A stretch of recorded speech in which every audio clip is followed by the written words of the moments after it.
from beautiful Hialeah Park. It is 1 o'clock. It is Friday. That means we're here at Hialeah Park. We were a couple hours over at Craig Zinn's Acura of Pembroke Pines, which, by the way, they were just named number 4 dealership in the country. Top 4 dealership in the country. That is that's strong. That's normally what we like to say in this world, that is a strong move by them over at Craig Zinn's Acura of Pembroke Pines, which no surprise. And they've been leading in sales in the Southeast United States, number 1 now, 10 straight years for them. So there you go. That's all you need to know and why you need to go over to Hialeah Park out here with us for the next couple of hours. Or you can actually go to Craig Zinn, pick up an Acura, then drive over here, and then, of course, you can have some fun. It's a beautiful thing. So we'll be out here for a couple of hours. Jeff Sheesby is going to be joining us in just a couple of moments. We'll have a little fun with him since we've got a lot of wagering stuff to talk about. We've got the playoff games starting tomorrow. I'm going to ask him if he believes in Ryan Tannehill, because I don't. Even though I got to tell you, there's a part of me that would love to see him actually beat the Patriots, because it would almost mean the demise completely of the Patriots. Because think about it. You can't play for the bye anymore. You're out. Now you got to play on Wild Card Weekend, and you get beaten by Ryan Tannehill. That's in your backyard. Yeah, in your backyard. Yes. So that's the thing. I mean, if you're going to get beaten by Tannehill, then and then I'm talking about that. You got some issues there, baby. You got stuff going on that you need to take care of. Okay. Tom's not worried. He's planning on leaving town anyway. Yeah, well, I know, but he's going to leave on a sour note. Although, once you've got like 5 championships, is there such thing as a sour note?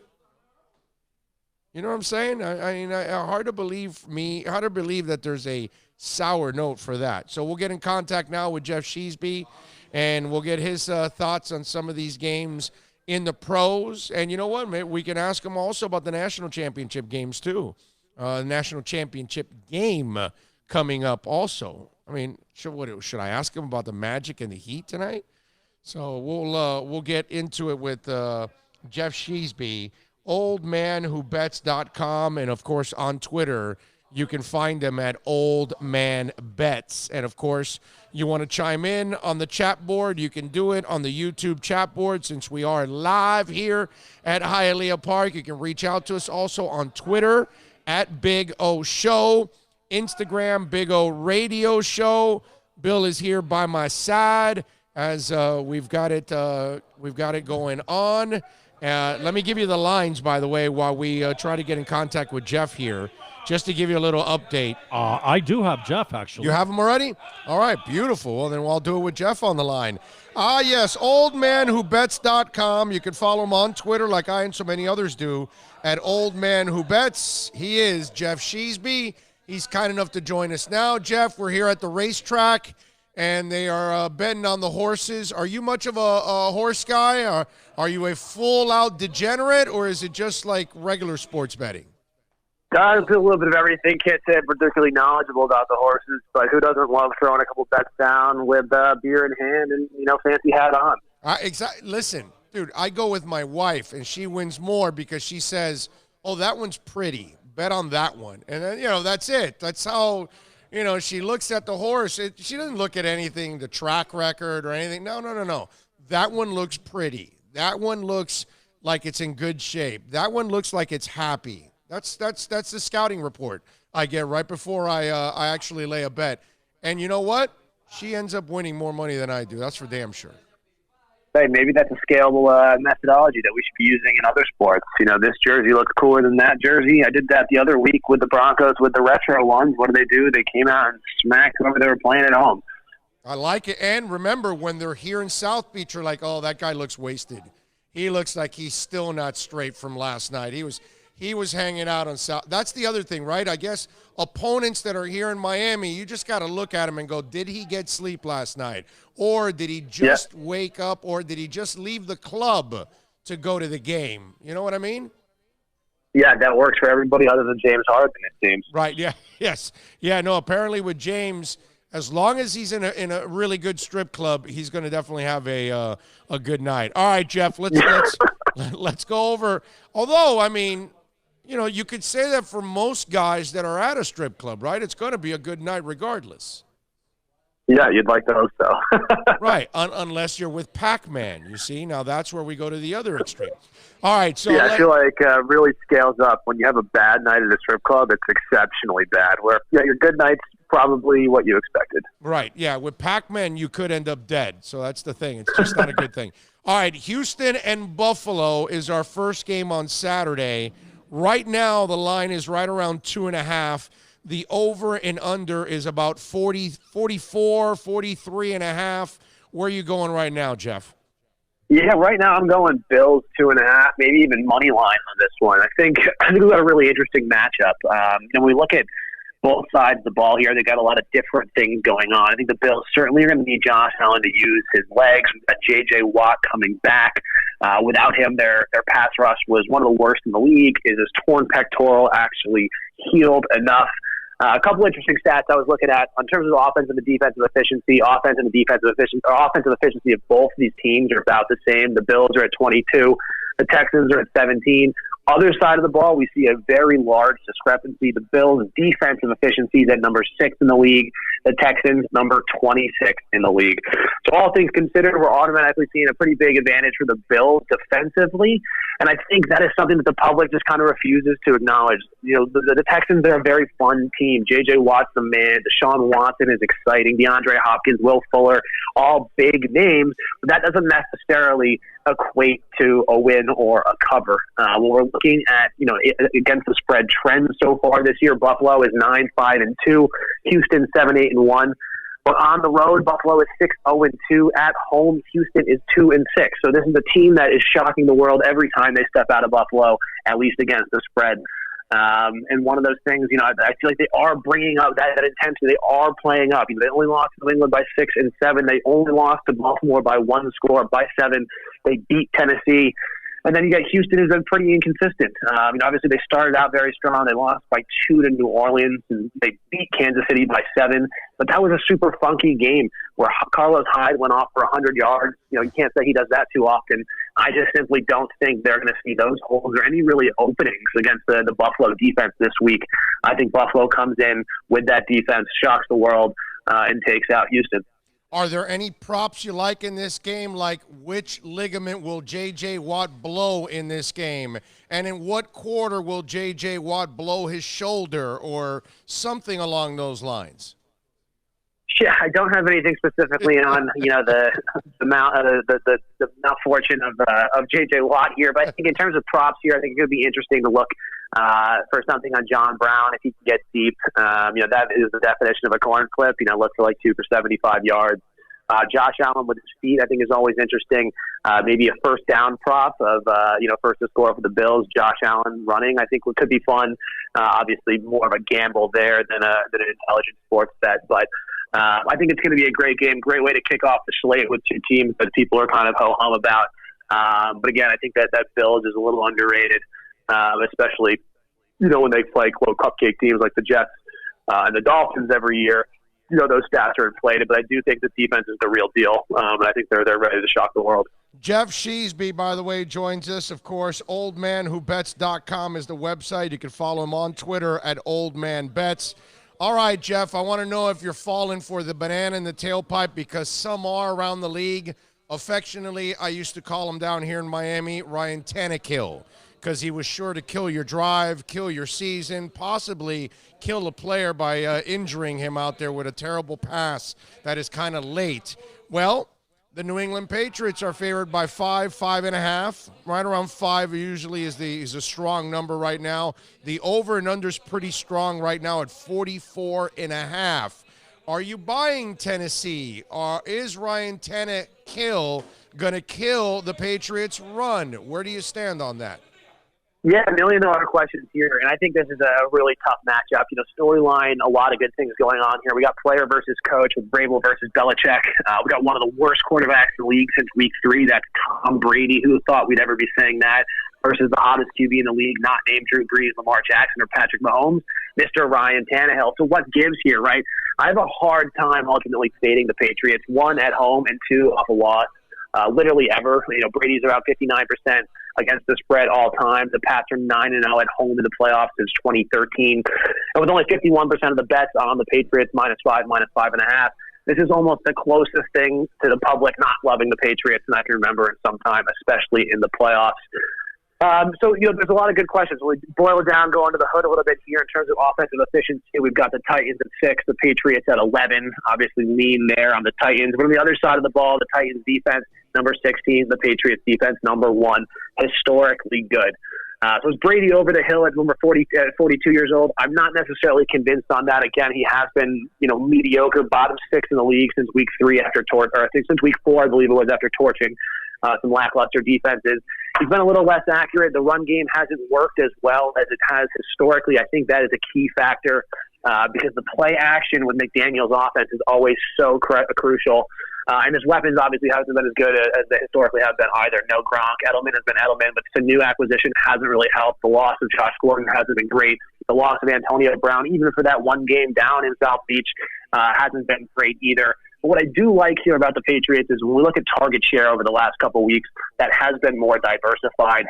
Early season was Edelman, he was averaging around 8+ targets. Recently, we got N'Keal Harry, we got Myers.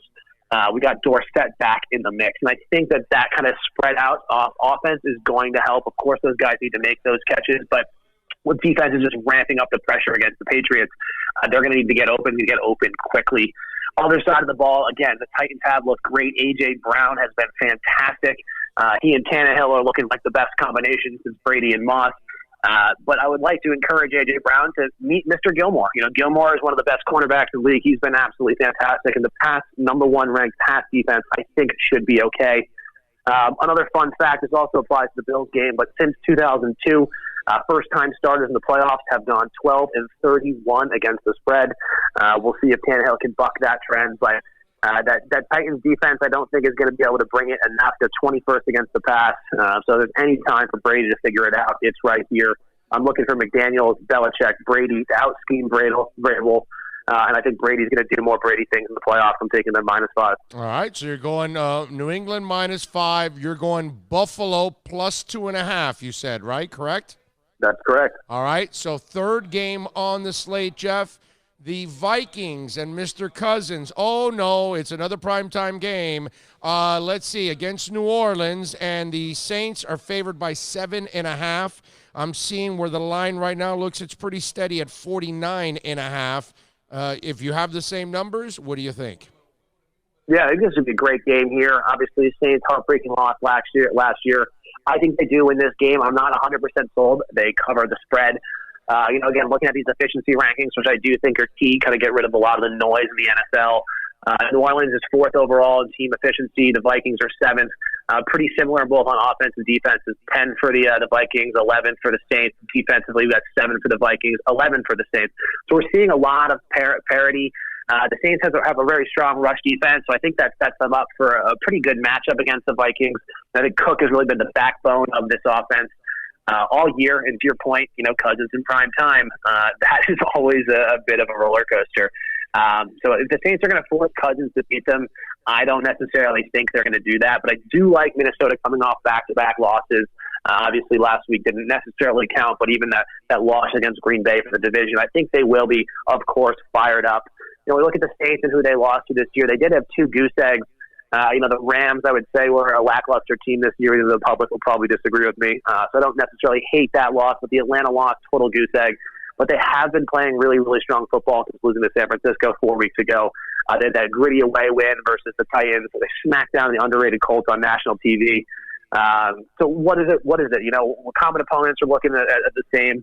New Orleans, I think, will win at home. Breeze in prime time, obviously incredible. Michael Thomas is looking like the best receiver of all time. His defense is starting to really ramp up. Over 7.5, I have to lean Vikings here. If it gets to 7 or 6.5, I would go with the Saints. But this is not the most confident game of the week for me by any means. I'm with you. All right. Seattle at Philadelphia, and right now it looks like Seattle is favored by 1.5, and the over and under looks pretty steady at 45. What do you think? I think this one's super, super challenging as well. Fun fact I read on Twitter earlier today. Doug Peterson's record against teams that the Eagles have played twice in a season. First game, 7-6. Second game, 8-4. Pete Carroll's record against teams the Seahawks have played twice in the season. First game, 11-2. Second game, 4-10, including 0-2 in the playoffs. I think that is something that we really do need to hold on to here, especially when we consider the line at only 1.5. That line is very, very small for a Seahawks team that has been playing fantastic football all year, an Eagles team that has not been playing fantastic football all year.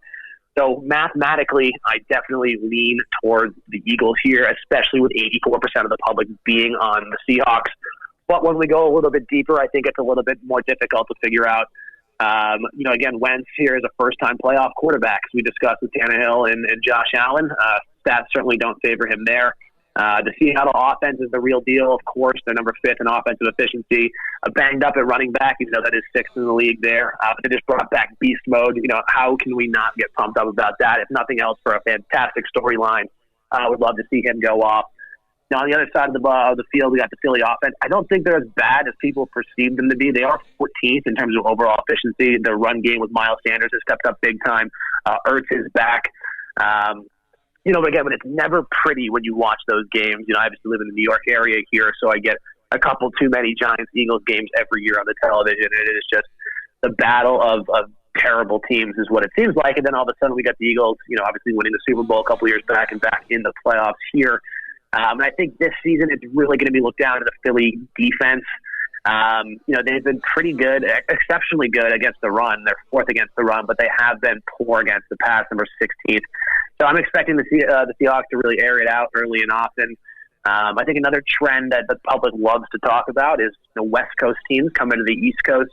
According to the Action Network, though, they did a deep dive on whether this actually makes sense. West Coast teams cover at a 50.9% rate coming to the East Coast since 2002. But when we look at 2013 and beyond, those West Coast teams are covering at a 59.2% clip. So if anything, it actually favors the West Coast team, I think, for a couple of different reasons. One, travel schedules aren't as bad as they used to be.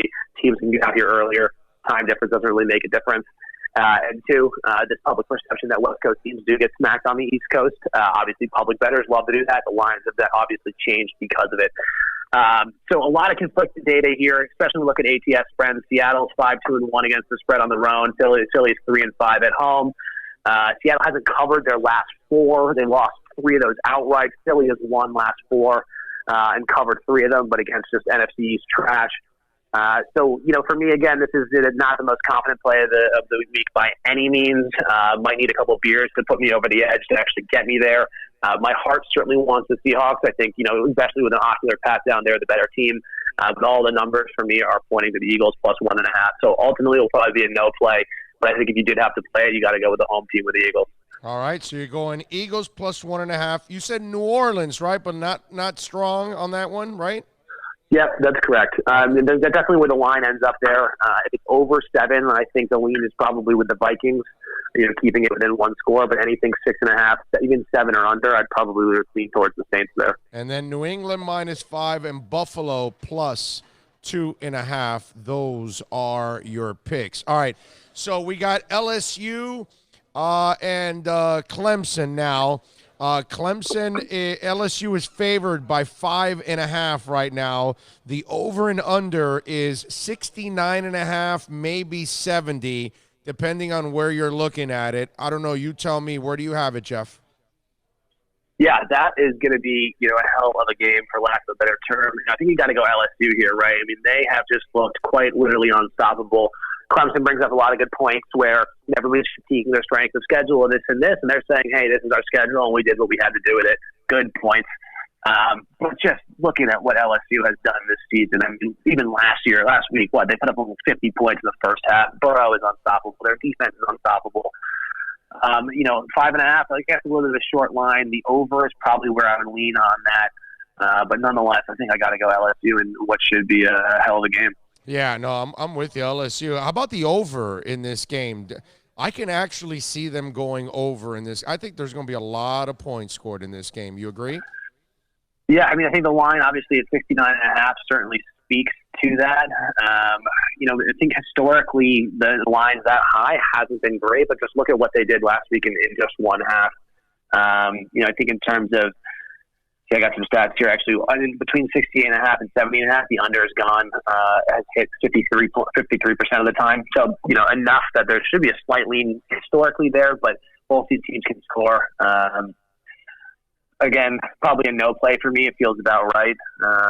But I guess maybe I'll lean under, even though it is high, just with the historical stats, if I had to play it, but most likely will not be. What else you got going on this weekend at the website at oldmanwhobets.com, Jeff?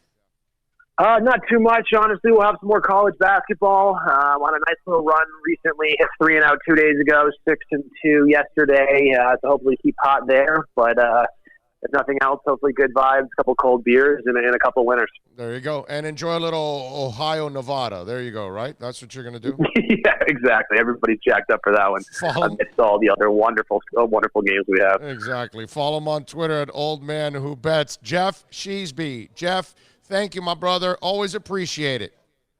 Thanks so much for having me, man. We'll talk soon. You got it, baby. Be good. There you go, Jeff Sheesby, man. Good stuff there. A little wagering talk for you, so you can make your investments. Did you like any of them?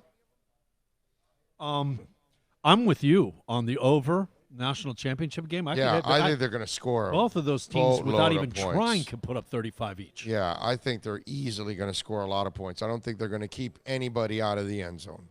I just don't. I know, and even LSU's defense, as big badasses they have been even all season long, they've given up points. Oh yeah. So it hasn't been like one of those, and Clemson too. And Clemson went through an adjustment period against Ohio State because they were stuck in that, ACC, which of course is another crappy conference. No competition. And they were so used to playing in like third gear the entire time. They never saw fourth and fifth gear. They never had to hit the nitro. I mean, nothing. You know what I'm saying? And then all of a sudden, they could have just thrown their helmets out there on the field and won. Right. They played Ohio State, and they got kind of thrown off at the beginning, like, whoa, this is like way better competition than anything we've seen all season. They had to kind of recalibrate their effort there a little bit and then get it going on, and then they finally did, and then the rest is history. No, like you pointed out, the Malachi Crunch, man. That woke him. That woke him up. I woke him up. Did you happen to see the crowd or lack thereof in that Boston College game? Yeah. Was there 500 people? Yeah, no. At the Superdome horrible. the Superdome also was kind of empty too. The Baylor game? Yeah. There wasn't a lot of people in that game either, man. No, not. It was like half full, 50, maybe 60% max. Once you've created these playoff games, the gambler and the fan of that school, the alumnus, those are the only people watching. Pretty much. The general public has tuned out of bowl games. Okay? That's just the way it is. Like Miami La Tech. Think about this. Who the hell's watching Miami La Tech? The guys and the women that gambled on Miami La Tech, Miami fans, those that still choose to watch, and La Tech fans. That's it. Joe Q public is not watching Miami La Tech. No, they don't care. With all the empty spaces, there was maybe 40%, 30%, 35%. It's because all Joe fan public now cares about is the playoffs, because college football has told you the only games that matter are these games, and then the other ones. The amazing part is that how are you? Well, you know what? I shouldn't say it's amazing right now because they haven't caught on yet. But in another couple of years, you're going to see maybe even sponsorships start dropping, and you're going to lose some of these bowl games. Because if you think about it, if you're a sponsor, are you really getting your bang for your buck when nobody is caring about these bowl games? Only the gamblers and the people that goes to those schools. Right? Like Ohio, Nevada. Why are you going to watch that today? Why? What, are you kidding me? I was planning on running home, man. That's must-see TV. Unless you're an Ohio or Nevada alum, or you gambled on it. That's it. That's all. Ohio, by the way, is favored by 10 over Nevada, just in case you want to know. It's the only thing. Have you ever seen the skit from Family Guy? Which Peter, one? Okay. It's regarding college football. Right. And he, like, walks up to the window, like, I want to bet on college football. And the guy goes, which team? And he goes, does it really matter? Right, yes. Keep it. Right. Yeah, that makes a lot of sense. Let's see what we got here on roll call on the YouTube chat board here. Esther Finn says, new listener, like the Finns insight, thirsty fan from Texas. Well, thank you very much. Listening and watching from Texas. NorCal says, Big O, I got the Bills and Patriots winning tomorrow, going to Tahoe to place the bets. Oh, look at that. NorCal gets to get in his car and go to Tahoe. What a lucky bastard. Last time I went to Tahoe was my honeymoon, which was 25 years ago when I went to Tahoe. Great place, man. Fun place to for skiing and hanging out and having a good old time. When I was talking to him the other night, we were talking about it in like snow ski and then come on down and be in the pool a couple hours later. Yeah. Lakeisha says, good afternoon. Hello, Lakeisha. Go Gators She is a reg. She is every day. Lakeisha's in every day. She chimes in every day. Good job, Lakeisha. Yep. Myron says, what's up, O? What are your picks for Wild Card Weekend? These are my picks straight up. Bills, Titans, Eagles, Vikings. Well, I got to tell you something. I am not with you on one of them, okay? First of all, I'm going to go I'm going to stay with Houston on this one only because I trust that quarterback over the other quarterback. So I'm going Houston, I'm going New England, I'm going New Orleans, and I'll take Seattle on the road. That's the only road dog that I'm going to take. You know what? That is the one game, Seattle. Actually, they're a road favorite. With Travis Homer going, if they would stick with that guy, you know what I'm saying? Would help. Let him go. And I don't think any of Philadelphia's receivers are back off of injuries, so they're still decimated. Oh, no, they're toast at receiver. See, I don't know how. So it's what, 1 point? Yeah. Should be a little bit more, would you think? Well, because Philly's home, that's why. So like I said, I'm going Houston, New England, New Orleans, and then I'm going to take Seattle. That'll be the only road team that I'll take this weekend.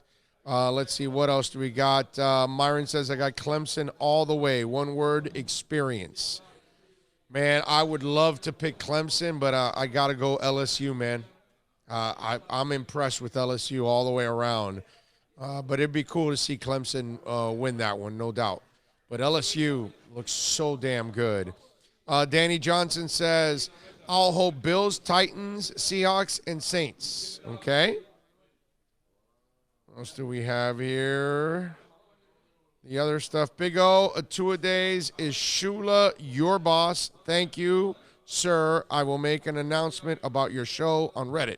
Well, thank you, Dougie Fresh. I appreciate you posting it there. And those of you watching, make sure you give us a thumbs up on the broadcast there.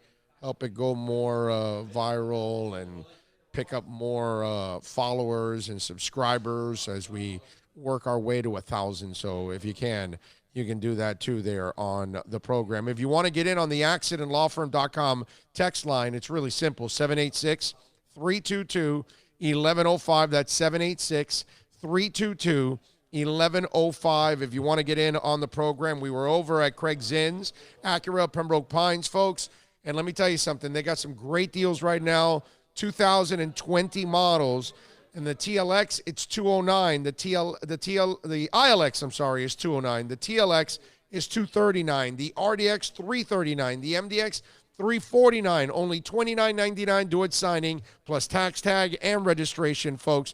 Tell them that Big O sent you, and trust me, they are going to take care of you. Check out the fleet of certified pre-owned vehicles, the best sales staff, and, of course, a service center ready to take care of your Acura at 15601 Pines Boulevard, just off of I-75 and Pines, where the Customer Appreciation Sales event is going on right now. They want to thank you for making them the #1 Southeast dealership 10 years in a row, and that's at Craig Zinn's Acura of Pembroke Pines. We are back. We take you, of course, till 4, a little just after 4, but yeah, we'll be here for a few hours. If you want to get in on the accidentlawfirm.com text line, that's 786-322-1105. That's 786-322-1105. As you can hear the emotions, we are here at Hialeah Park, and the folks are wagering their guts out, and the number 4 horse is in first place. It's incredible that yelling in Spanish makes horses move faster. It's incredible. Faster. Way faster. Way faster. They get afraid. Very impressive stuff. Yeah, Hispanic people are intimidating when they're pissed and they're screaming. So, anyway, we got a lot of things to talk about here on the program. We thank Jeff Sheesby for joining us, talking a little sports investment. I see where the University of Miami football team, they are in search of an offensive coordinator. And see, here's the thing. How do I get excited about the offensive coordinator? Can you help me out with that one? You know what I'm saying? How do I get excited about it?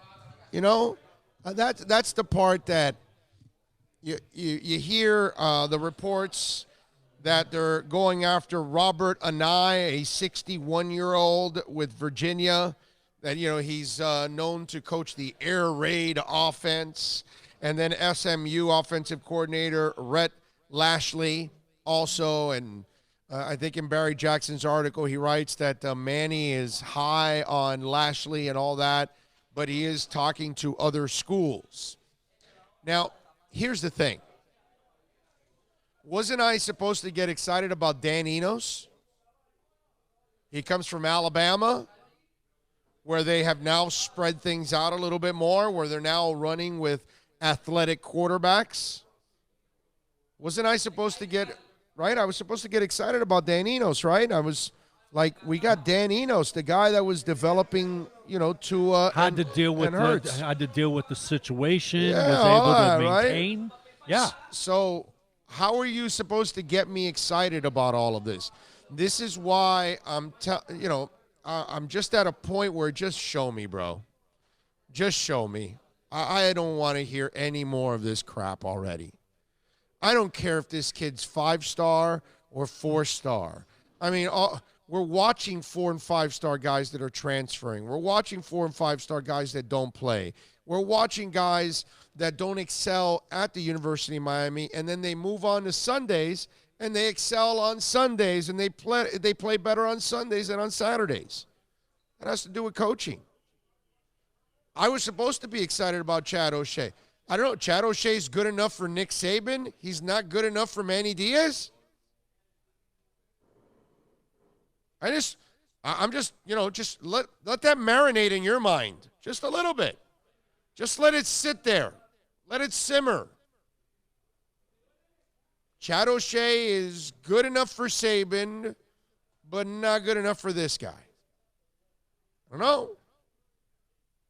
Mario Cristobal said, I'm out of Coral Gables, and I'm going to go to Alabama. See, you can tell me all you want, and look, some of you out there, you want to be suckers and fall for it hook, line. I'm not doing it anymore, man. I'm not doing it anymore. I'm done. I'm done. Show me. I don't care what offensive. You know why? The guy that you don't even know, ever heard of, is probably the guy that's going to succeed. And then the guy you thought who was coming with some pedigree, was coming from a great university and a great football, the best football program in the country. And it doesn't work out. And it wasn't like, I didn't see Saban treating, Chad O'Shea the way he was treating. I mean, I'm sorry, not O'Shea. That's the Dolphins. What's his name now? Now I'm the offensive coordinator they fired. Chad O'Shea. It is O'Shea? Yes, sir. Okay, why am I getting him confused with the Dolphins guy? But anyway, so I'm supposed to get excited about O'Shea, and yet I didn't see Saban ripping in O'Shea like he was ripping into Lane Kiffin. You know what I mean? I don't know what to think anymore. The only thing I can think now is that they don't know what the hell they're doing over there. That's it. That's the only thing I can come to that determination. Until they prove otherwise to you, to me, to everybody else, and especially the kids out there you're trying to recruit now and into the future. Because those are the people you got to sell it to. They don't know about the past of the U already at this point. Everything about the U in the past is like it's folklore. It's just something that's just there. It's in a book somewhere. Because that's all it is history. It's not current history. It's not even close to being current. That's scary, ladies and gentlemen. So when you start telling me about all of this, about they're going after this offensive coordinator, yeah, thank you. Yeah. Show me when you can actually coach. Show me when your teams are prepared after a couple of weeks or a month off. When Manny Diaz shows me that, then maybe I can start to believe that he knows what the hell he's doing over there. Till then, I'm going to have to go in another direction from Manny Diaz. Is not the situation totally compounded by the way he let his mouth overload his ass? Oh, yeah. And that's why it's so far over, Yes. off the deep end. Manny talks so much that he killed all of his credibility. If Manny wins 10 games by beating Duke, FIU, La Tech, and what am I missing? What other crappy team they lost to? La Tech, Well, FIU. the Central Michigan game was basically a loss. Yeah. To beat them by what, 6-7 points? It's two. That- They lost to La Tech, and what's the other Tech? And they lose to Virginia, Georgia Tech. We lost to Georgia Tech. That's it. La The Tech, one that- Georgia Tech, FIU. The one that's in the total revamp of their Yeah, offense. and Duke. Have nobody. Right. You win those 4, it's a 10-win season. All that talk sounds great.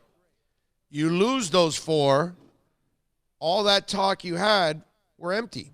It was empty promises, empty statements. And then you can't make any more in the future. Like when he closed out the press conference just about a week and a half ago, whatever it was, and he says, well, that won't happen in 2020. You know what, dude? I can't believe you. I can believe Brian Flores when he says it's not going to happen again. I know it's not going to happen again because those players know it's not going to happen. When Spo tells you it's not going to happen again, I can believe it. When Manny Diaz tells me it's not going to happen, I'm kind of counting on it. You know what was one of the craziest statements that came out of his mouth? This isn't football. We don't have free agents. We can't just get whoever we want. Well, that was insulting, is what when you say that publicly like that, because you're at the moment trashing the hell out of the players you do have. So that's where that becomes an insult for those cats. What can I tell you? All right, 786-322-1105. That's 786-322-1105. If you want to get in on the program, we take you, of course, till about 4 o'clock. We're out here at Hialeah Park. And, of course, remember, out here at Hialeah Park, we're going to be back here. Obviously, we're here every Friday, okay? But we are going to be back here at the Champions on not this Sunday, next Sunday, the 12th. We're going to be out here for the National Horse Players Championship. It's a qualifier that's coming to Hialeah Park. They're going to award $10,000 on site, $5,000 to first place, and that grand prize winner gets an NHC seat in Las Vegas for the finals, February 7th through the 9th. And you can go to the competition this year or next year. You get a choice. So just in case you already have plans in February, they allow you to push it back a year. So that's pretty cool. So come on out here. We're going to be out here broadcasting, and we'll talk about the event and have some fun. But if you want to find out more, go to hialeahpark.com so you can find out more about that. The other thing that I wanted to tell you guys about is, of course, Choice Mortgage Bank. And right now, folks, you can get state rates under 3.5%. Call Michael Kodsey right now. Nobody's going to work harder for you than Michael Kodsey at 561-441-2730. Don't let the others give you the runaround. If you've been declined and you think there's no hope, call Michael Kodsey. Tell him that Big O sent you. They will take care of you. And this is the owner's personal cell number, 561-441-2730. Again, state rates right now under 3.5%. Call Michael Kodsey at Choice Mortgage Bank.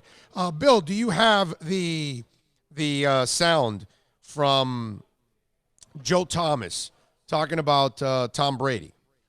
Yes, I do, sir. All right, pull it up there. Let me. Joe Thomas works for the NFL Network. All right, he's an NFL analyst. All right, former player, hell of an offensive lineman. Went to Wisconsin, was a top 5 pick. He's the guy that infamously, I think he might have been the first dude that said, "Yeah, no, I'm not going to the draft. I'm going to go fishing with my dad or something like that, or hunting." I forgot what he was doing, but seriously, he did. He was I'm not even going to have a party and watch. No, because he's I'm going fishing. Yeah, he's just like a regular dude. So, and he was a top 5 pick for the Browns, and he was, a horse for them forever. So he's now on NFL Network, and he works there, and I don't know if he has some insight about Tom Brady. I want you to listen to this soundbite, okay? Because everything we've ever heard from Tom Brady is practically the opposite of what he's about to say. And remember, he went to Wisconsin, not Michigan, so I don't know what the tie is with Tom Brady. I don't even know. Maybe they have the same agent. I'm not even sure. But the way Joe Thomas was talking about Tom Brady, it's almost like he knew something. He's got some major insight here. Yeah, but he didn't say he had any major insight. But, man, he really had a declaration that came with a lot of confidence. Okay? Now, let's hear that soundbite, and we'll talk about it right after this. And Dolphin fans, you're going to love this soundbite. Go ahead. We talk about the weapons around him and how he's not moving in the pocket the way he used to. His offensive line is not playing the way it had been in the past. He's been under pressure more this season than we can remember at any point throughout his career. He doesn't have the passing weapons. And I think he sees the direction that the Patriots are headed. And he has seen what happened with Adam Vinatieri in Indy this season and how he struggled and towards the end of his career. I don't think that Tom Brady wants to do what Peyton Manning did at the end of his career. You mentioned he was out there, but he wasn't playing up to his own standard. And I think Tom Brady has sacrificed more than any football player in history to be the greatest of all time. He sacrificed time with his friends, his family, anything else off the field. And I think, truthfully, when he looks inside himself, he is ready to transition to the next phase of his life because he doesn't want to hang on to the end of his career to play 1 or 2 more seasons when he's not up to his own standard. And he's ready to go spend some more time at home with his family, and he's ready to move on to the next phase. That is. All right. I've never heard that from Brady, that he says he's ready to move on. He always says, I want to play till I'm 762 years old. That was like, did you hear that at the end? Like, that's serious conviction. Like, he's ready to move on with his life. Now, if you watched his face after that Miami game, I'm telling you, that dude aged. I mean, you were saying aged. a second-term president. Yeah, he looked like a second-term president. He did. And I'm telling you, and the way he said that at the end, like, he doesn't want to go out like Peyton Manning, and he wants to go out on top, and he's ready to move on to the next stage of his life. He never talked about that. And let me tell you something. What a screw job because you forced them to trade Garoppolo, which, hey, by the way, thank you, Tom.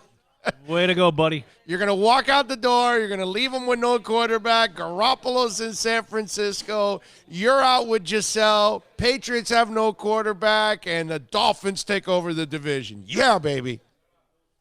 Love it. I love it. We might have to send thank you cards to Tom. I know. I mean, after all that, but I play the soundbite one more time. Listen to the second half of that soundbite. Okay, listen to the conviction in Joe Tom. Listen to his voice.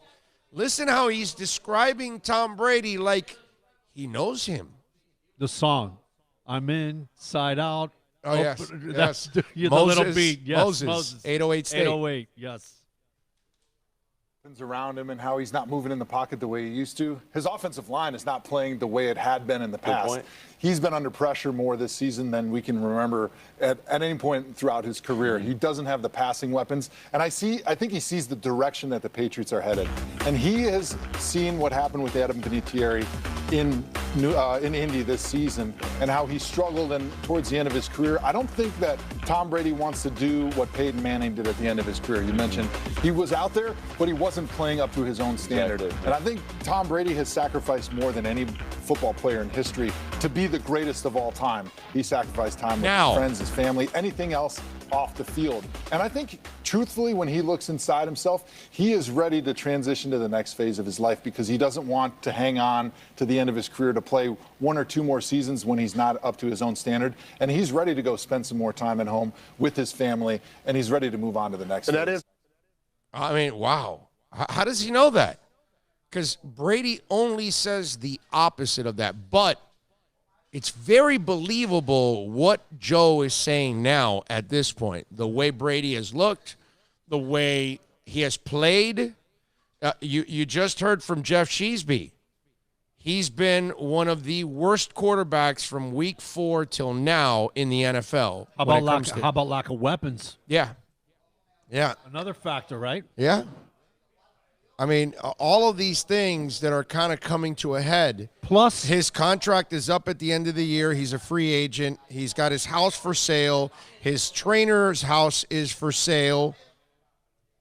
He dropped out as president of that Big Brothers, whatever, in the New England area. He's going to do it on a national level now. He has kind of set himself up to walk out that door. And listen, hey man, don't let the door hit you on the ass on the way out. I'm good with that, bro. Yeah, Brady, you want to go, bro. Go, leave. How about leave? How about this though? He's worth like $35 million, and he's getting paid $23. Like I don't know if he's worth 35 anymore now. Not the way he's playing. You know what? You're right. But going into right, he was worth $30-some million. I'm just saying, man. I'm watching all that. Super Bowls. I'm watching that soundbite yesterday. I'm looking at it. I'm going, wow, dude, you're kind of confident about what you're saying here.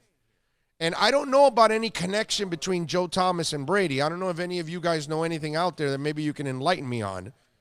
You know, if they were like, I even last night when it happened, I go, man, isn't he a Wisconsin guy? And I went back to look, because I'm pretty good about remembering what schools they usually go to. And I look up and I go, yeah, because I go, man, did he go to Michigan? I don't remember. Are they like ex-Michigan guys? They didn't play on the same team. And then, I saw it and I go, yeah, he's Wisconsin. So, now it is both Big Ten. So I have no idea. I don't know if there's any ties. But the way Joe Thomas was talking about it, he basically was almost like, I've talked to Tom about this. And this is what he told. It's kind of like that's what it sounded. That's the only part he needed to kind of complete that whole thing right there. So interesting. And listen, hey, it's going to happen at one point or another. All right? I got to be honest with you guys. I would rather have Brady play and continue to play. And then I hope, of course, I want the Dolphins to take that next step with Flores and Greer and company. And I want them to take it away from New England. We'll think about Okay, this. Though. Hey, I mean, listen. He gets old and leaves and all that, and the demise comes. I'll take it if it has to crumble and erode slowly. That's fine with me. I'll live with that. But it would give me way more pleasure. Kind of like when the big three came together, they kind of told the Celtics, it's over. It's over. Okay? We're the beast of the East now, not you anymore. Okay? And you broke them down so much that one of them defected to you. All right? That, to me, that was satisfactory because that Celtic team was just full of jerks. Rondo's a jerk. Garnett's a jerk. Pierce is a jerk. Ray Allen's the only guy that has always carried himself with class, no matter what team he's been on. remember, So he that- also took less money. That was He took less money to come to us. you talk about the Heat and how people didn't like him. That team to me was not likable at all. That Celtic team, but whatever. So, but I enjoyed. I reveled in that. I love the fact that the Heat took over the East and just put the Celtics in their place. And I would love for the Dolphins to do the same thing to the Patriots. Semi kind of. If they lose to Tennessee and Brady leaves, that's because of us coming week 17 and taking home field away. No, I think it's just Contributing factor. Nah, doggy. I think it's more about their demise more than anything else. It's just that No, they but don't we have did- the weapons. They don't have the team offensively right now. Brady looks like he's now Father Time now finally came up. Hey, Tom, we're here, bro. I lost track of you the last 3 We're years. here. Where the hell you been? I got We're- you. I'm sorry. I was like the guy and the day after tomorrow, Dennis Quaid. I was sloshing in the snow, walking all the way to New York City to go to my kid, so it took me a little while to get here, but I'm here. Father Time's here for you, baby. Come on, follow me. I'm going to show you how Joe Namath broke down in a Rams uniform. I'll show you how Sugar Ray Leonard got knocked out over and over when he got old. Come on, I'll show you what it's like. And that's what I think is happening. And I think in the end, that's the problem right now with the Patriots. And that's what, and again, he said that also in that soundbite that Tom sees what's going on and the demise of the offense and the lack of weapons. I'm telling you, this sounded like either he talked to Brady's agent or he talked to Brady or something, man, because Joe Thomas doesn't look to me like the kind of guy that's just going to pull crap out of his, what. He sounds to me like the kind of guy that's going to just be brutally honest. Like I said, this is the guy that said, yeah, the draft, nah, I'm not going to the draft. I'm going to go fishing. Now a couple of other guys have done that since then. But if I remember correctly, Joe was like the first guy that was a green room guy, right? Because that's what they call you, right? When you're one of those top picks, they invite you to New York so you can be in the green room and they can have you ready for the interview and all that. I remember when I did the draft up in New York City at Radio City Hall, and all the guys were down here doing the broadcast, and I was up there doing the analysis.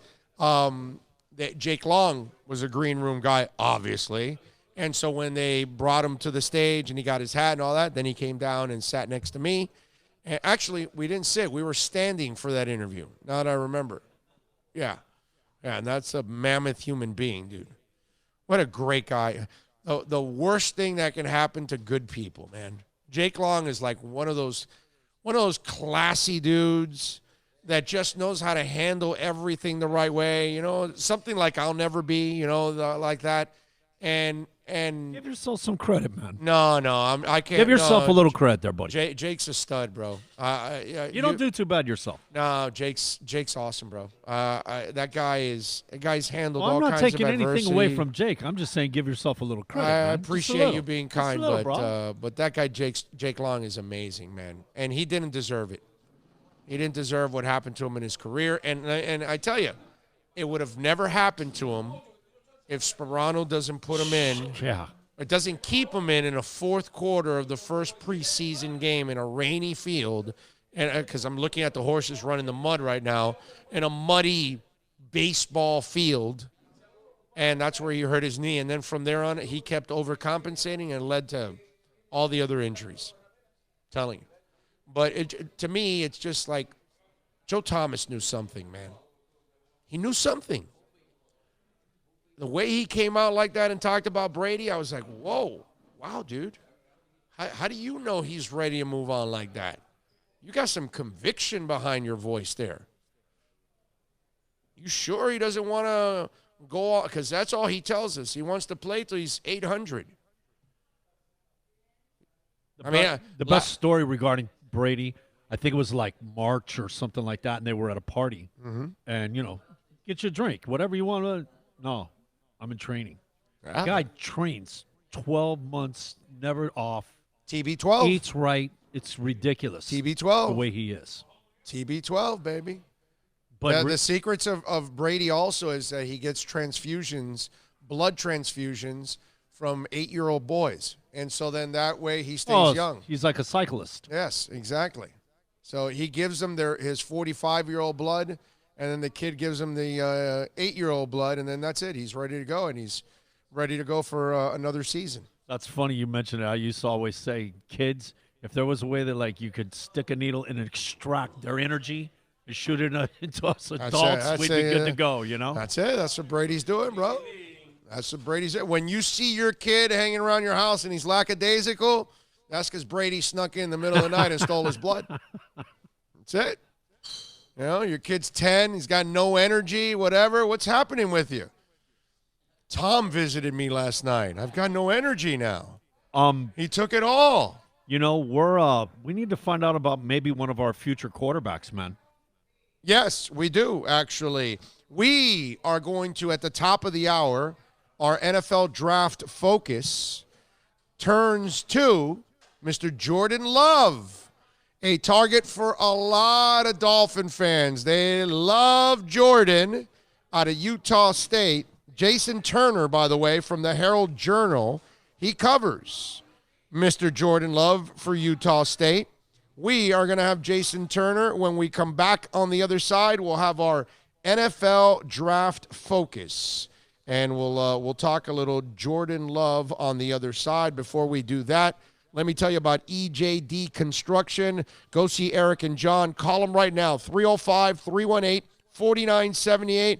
We're not talking about a handyman. We're talking about major projects. We're talking about custom home construction, major home remodeling, fully insured. He didn't stop by at Home Depot and picked up 4 dudes and then went to your house. No. Fully insured, $2 million liability, $1 million in workers' comp.